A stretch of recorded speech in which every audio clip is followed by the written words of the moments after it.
I am speaking to you as the Father who counts your days not to frighten you but to fill them, who shaped your hands not to clutch but to bless, who entrusted gifts to you not as burdens but as seeds. I see the calendar that chases you. I see the skill you downplay and the one you guard with quiet pride. I see the account you watch too closely and the needs you try not to see at all. I know the ache beneath it. You want your life to matter. You want your labor to be love. You want your portion to become praise. Hear me. I am not asking for scraps after the frenzy. I invite you to a new center. Seek first my kingdom and my righteousness, and you will learn a freedom the world cannot counterfeit. Where your treasure is, there your heart will also be. Let me take joyful command of your time, your talents, and your treasure, so that your heart can finally rest where it was always meant to live.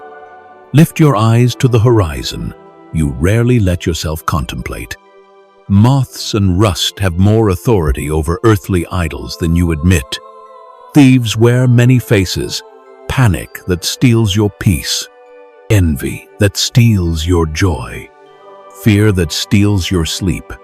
You were not made to stack fragile fortunes in fragile barns guarded by fragile strategies.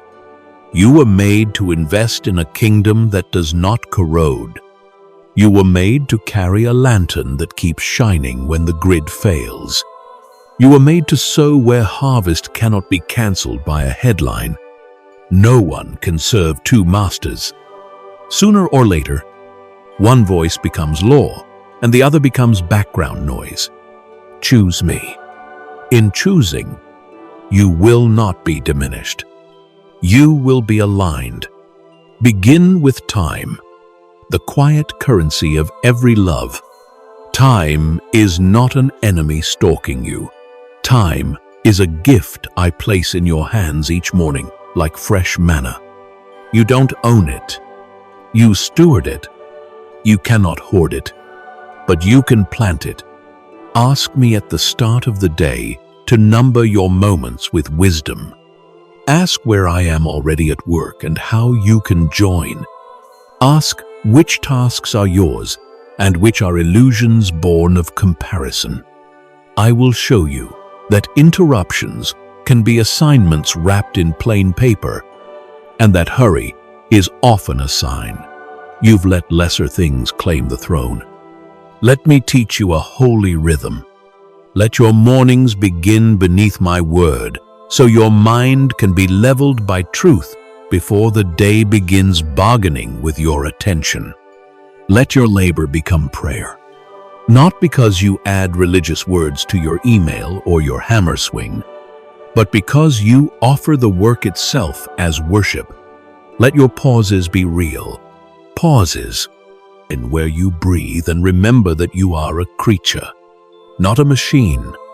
Let evening become a small examine where you note with me what became love and what became noise, what needs to be confessed and what deserves to be celebrated. Rest is not a reward for finishing. Rest is an act of trust that I am God when your hands are still.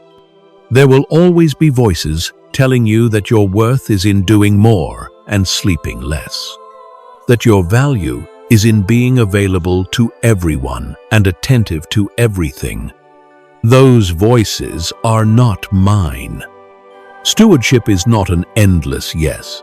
It is a wise yes and a clean no. You cannot offer people the fruit of a life you do not actually live. When you guard time with me, you guard love for them. When you guard time for rest, you guard faithfulness for the long road. Sabbath is not a luxury for the undriven. It is oxygen for the obedient. Turn down the brightness. Set the devices away. Sit at tables. Walk outside. Let laughter mend what worry frayed. I delight in your joy. Now consider the talents I planted in you. You did not assemble yourself in a workshop of your own design. I wove aptitudes and desires, perspectives and peculiarities, experiences that stung and experiences that sang. And I called it you. My gifts are not accidents of biology or bonuses for the lucky. They are appointments. Faithfulness is required of stewards, not impressiveness. Ask me to show you your portion. Where do you sense my pleasure as you offer yourself? What comes alive when you serve without being seen? What do others confirm when they are most honest and least flattering? These are clues, not trophies. Do not bury what I gave you in the ground of fear. Fear will write two convincing scripts that you are too small to offer anything of significance, or that you are too significant to risk failing. Both keep you from faith. Offer your skill in season and out of season. Teach the thing you know, and teach it humbly. Build what blesses rather than what dazzles. Write words that heal rather than words that impress. Use your hands to repair what is broken.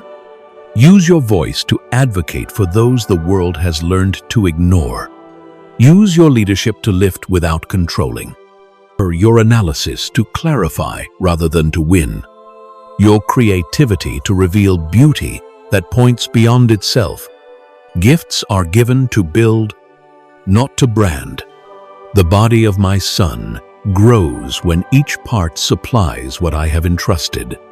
The reward for faithfulness is not applause. It is more life to give. If your gift seems small, remember how I multiply loaves and fishes. If your gift seems large, remember how I wash feet. Serve alongside others so that your strengths do not turn into distortions. Invite correction as a guardrail rather than a threat. Celebrate the different glories of those beside you. Envy is a famine of gratitude. Replace it with blessing. Your neighbor's flourishing does not diminish yours. In my economy, joy grows by being shared. Some of you call a talent a hobby to keep from risking it. Offer it anyway. The poem you never read aloud might give language to someone's prayer. The code you quietly improve might protect the vulnerable or feed the hungry. The garden you tend might become food and fellowship for a neighborhood. The listening ear you offer might keep a life from breaking. Do not despise the ordinary. I took up a carpenter's tools. I sat at common tables. I taught truth on hillsides without a sound system. Your small obedience echoes in ways you cannot track. Leave the echoes to me. Now open your hands around treasure. Money is a tool, a test, and a testimony. It will not save you, but it will try to recruit your worship by promising the illusion of control. No one can serve two masters. I am not asking you to feel guilty for having resources or relieved for not having them. I am asking you to be honest about the pull they exert and intentional about the story they tell. Seek first my kingdom in your spending, your saving, your giving, your investing, your planning for the future, your care for those who depend on you. Ask every coin to confess its loyalty. Give with a cheerful heart, not because cheerfulness magically raises the percentage, but because cheerful giving is what happens when you actually trust me. I am able to make all grace abound to you, so that having all sufficiency in all things at all times, you abound in every good work. I do not ask you to outpace wisdom. I do ask you to outpace fear. Practice first fruits giving so that generosity is not a leftover impulse, but a first decision. Let your budget become liturgy, telling the truth about what you love. Let margins exist so that emergencies do not devour your peace, and so that secret kindness can become a reflex instead of a rare event. Give in ways that are practical and proximate. Support your local fellowship so that the word is taught, the table is set, the poor are remembered, the young are discipled, the elderly are honored, the stranger is welcomed. Give to those who labor where you cannot go, and to those who labor where you live. Let generosity be both planned and responsive, a steady river and sudden rain. And when you encounter a story that stirs your compassion, ask me whether this is your assignment. Not every need is your calling, and not every calling looks spectacular. Discernment is part of stewardship. Ask and keep asking. I will guide you. If you live with little, your gift is not little to me. The widow's coins still sing in my house. If you live with much, your calling is not heavier than grace. You are not a banker of benevolence. You are a child trusted with tools. Hold with open hands. Invest in people more than in image. Oppose exploitation with your choices. Refuse profit that demands the dignity of others as payment. Let your contracts mirror your convictions. Let your accounting tell the truth. Let your negotiations be clean. The way you steward wealth is evangelism. It announces which God is God. Notice how time, talent, and treasure belong together. Time without talent becomes busyness.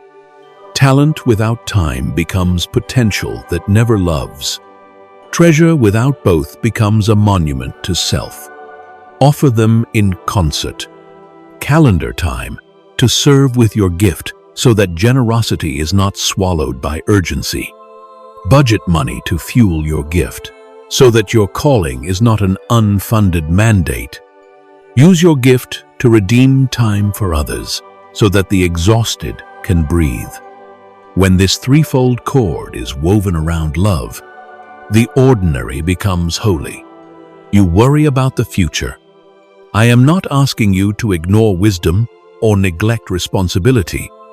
I am asking you to stop treating worry like a virtue. Consider the birds you rarely notice. They do not grieve storehouses, they do not have, yet I feed them. Consider the lilies you rush past. They do not bolster their glory with frantic striving, yet even kings look shabby beside their splendor. You are worth more than many birds, more than a field of flowers. Seek first my kingdom, and everything you truly need will be given its place. This does not cancel planning, it baptizes it. Plan with me rather than apart from me. Adjust with me rather than against me. Praise with me rather than waiting for perfect alignment before you are grateful. Your life will present seasons. There will be years of pouring out and years of being poured into, years of building and years of mending, years of risk and years of recovery. Stewardship honors seasonality. Ask me what faithfulness looks like in the present chapter. A parent of small children will steward time differently than a student or a retiree. An artist in a burst of inspiration will steward talent differently than an artisan in a long apprenticeship. A worker recovering from loss will steward treasure differently than a builder in strength. I do not compare chapters to shame you. I guide you within yours to free you. Let confession become part of your stewardship. Tell me where time leaks through cracks you refuse to seal. Tell me where skill lies idle because pride fears small beginnings. Tell me where money is an anesthetic you do not want to stop using. I am not interested in shaming you into action. I am interested in bringing you home to joy. Grace trains you. Grace teaches you to say no to what corrodes and yes to what makes love possible. Grace will meet you in the exact place you are honest. Let testimony become part of your stewardship. Tell the stories of how I met you when you gave beyond your comfort. When you offered a gift you were sure was too small. When you cleared an hour for prayer and found clarity you did not earn. Tell the story of how I guarded you from folly when you wanted spectacle. Tell the story of how community carried you when your own hands trembled. Testimony strengthens shaky knees. Testimony interrupts scarcity with remembrance. Let accountability become part of your stewardship. Walk with a few who are serious about seeking first my kingdom. Share calendars and budgets at the level you can bear. Invite questions that reach beneath your slogans. Ask one another whether your time aligns with your declared loves, whether your work is still worship, whether your giving is still cheerful, whether your rest is still trust. Pray for one another when fear wants the mic.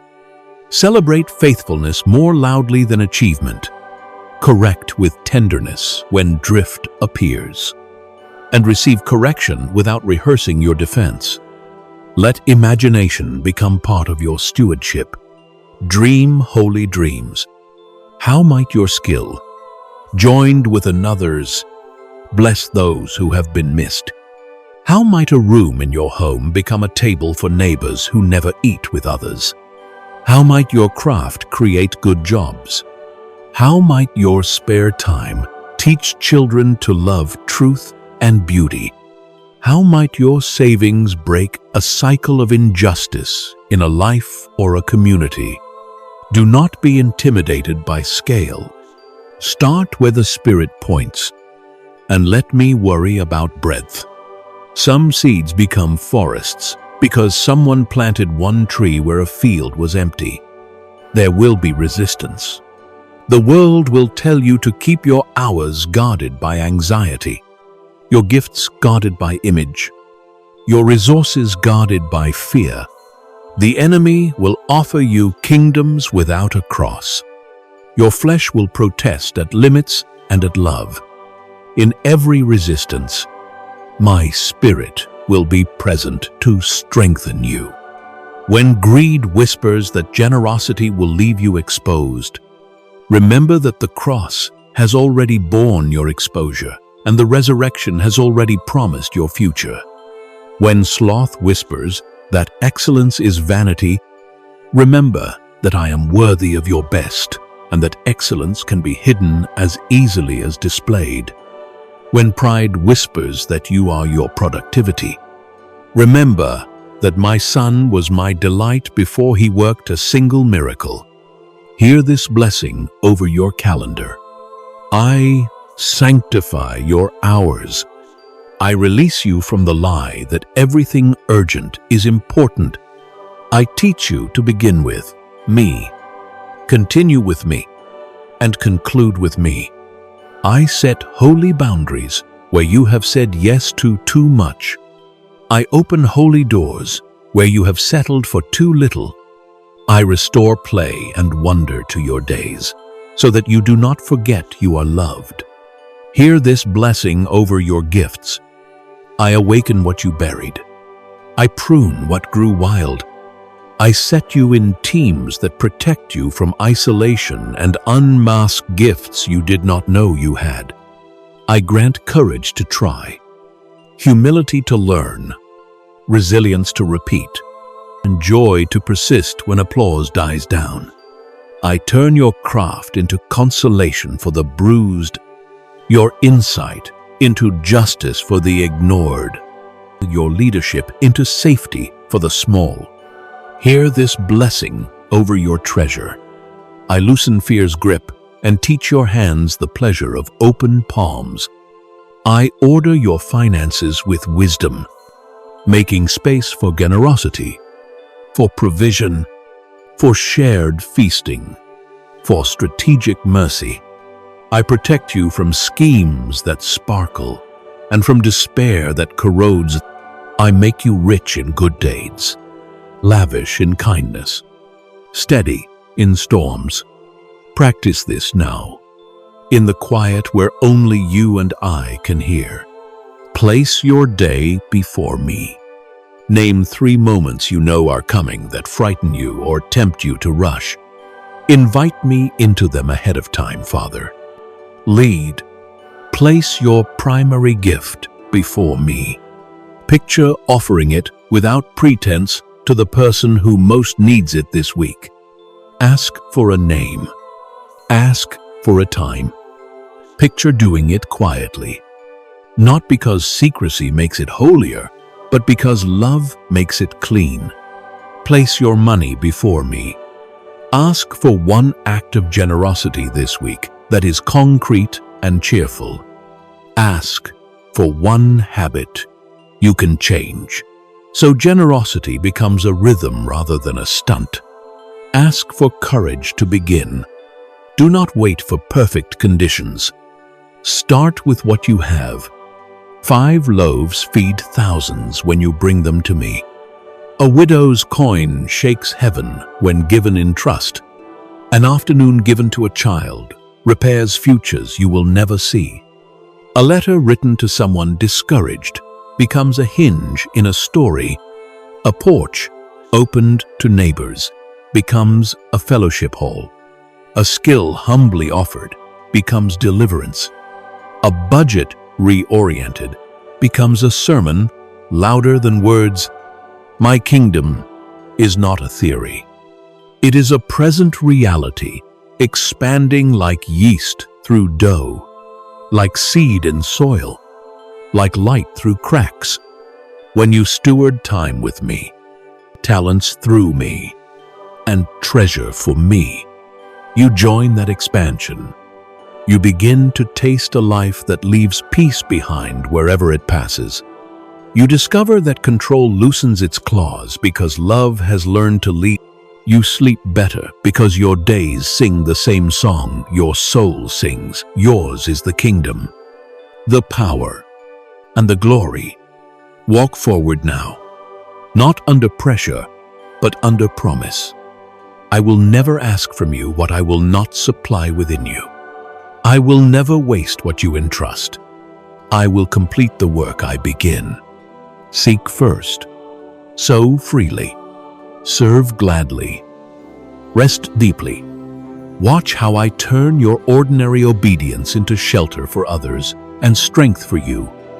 Watch how I take what you feared was too little and make it enough with room to share. Watch how your heart follows your treasure into heaven's story and finds there, at last, its home.